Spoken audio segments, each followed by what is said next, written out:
여러분, 노아 홍수로 온 세상이 물로 뒤덮였지만 그 홍수도 끝났습니다. 그 이후 노아의 세 아들에게서 자손들이 태어났습니다. 인구가 많아지자 사람들은 아라랏 산지를 떠나서 더 넓은 곳을 찾아 나섭니다. 동쪽으로 가다가 시날이라는 곳에 왔습니다. 큰 강 두 개가 흐르고 있는데 강 사이에 넓은 평원이 펼쳐져 있습니다. 바로 바벨론 평원이지요.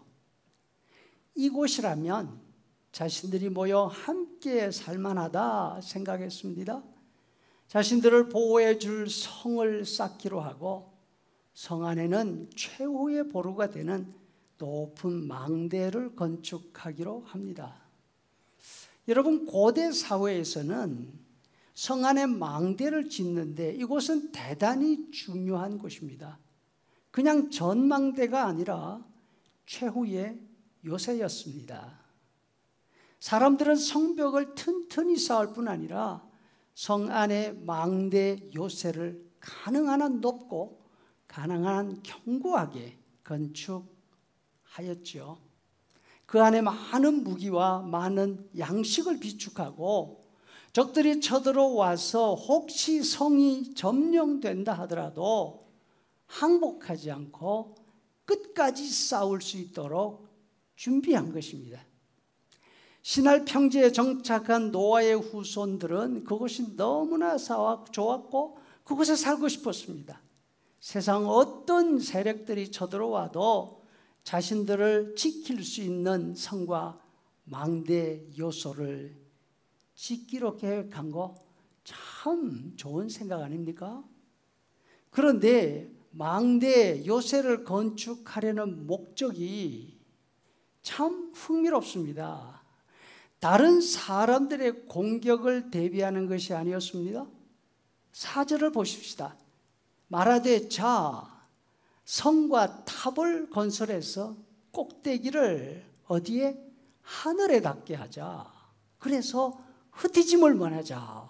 이렇게 말하고 있습니다. 이 사람들은 지금 성체를 건설하면서 무엇을 머릿속에 생각하고 있는가 하면 하늘을 생각하고 있습니다. 다시 말해서 하늘에서 공격이 올 때를 염두에 두고 있는 것입니다.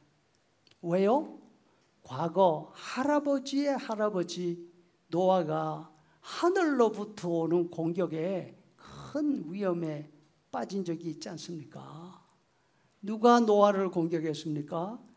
다름 아닌 바로 하늘에서 내리는 홍수였던 것이죠. 하나님이 또 언제 이처럼 물로 공격할 줄 모르니까 다시 홍수가 나서 온 세상이 물바다가 된다 하더라도 이제는 우리가 살아남을 곳이 필요해. 그래서 하늘에 닿는 도피처를 만들 계획이었습니다. 처음에는 일이 잘 진행되었습니다. 그런데 성을 쌓는데 문제가 생겼습니다. 고대 사회에서는 건축 자재가 대부분 뭐였는가 하면 돌이었습니다. 그런데 바빌론 평지에는 돌이 전혀 없습니다. 그렇지만 의논하면서 지혜를 모았습니다. 그러니까 문제를 해결할 수 있는 길이 열렸죠. 진흙을 이겨서 돌보다 더 강한 벽돌을 구워내고 그 벽돌로 자신들이 원하는 성체를 쌓아갑니다. 이렇게 잘 진행되던 일에 또 다른 문제가 생겼습니다. 성체를 쌓는 사람들 사이에 의견이 맞지 않습니다. 왜? 누가 어떤 일을 맡아서 할 것인가? 서로 욕심이 충돌하는 것입니다. 누가 아래에서 벽돌 만드는 일, 그 일을 하고 싶어 하겠습니까? 사람들은 다 제마다 높은 곳에 올라가고 싶어 합니다. 높은 곳에서 일하면서 자기 이름을 드러내려고 하는 것이죠. 의견이 맞지 않을 뿐 아니라 경쟁과 갈등이 점점 더 심해져 갑니다. 하나님이 하늘에서 보시니까 사람들이 다 죽는 길로 가고 있던 것입니다. 그냥 두실 수가 없었습니다. 하늘에서 내려오셔서 사람들의 욕심으로 계획하는 그 계획을 막으신 것입니다. 한 군데 모아두시지 않고 흩어버리셨습니다. 하나님이 이때에 흩어버리지 않으셨더라면 사람들은 그 자리에서 서로 싸우다가 서로 다 죽을 수밖에 없었을 것입니다. 성도 여러분, 하나님은 지금도 우리를 포함한 사람들의 욕심을 막고 있으십니다. 만약에 그냥 두셨더라면 인류는 서로 싸우고 서로 투쟁하다가 벌써 다 멸망하고 말았을 것입니다.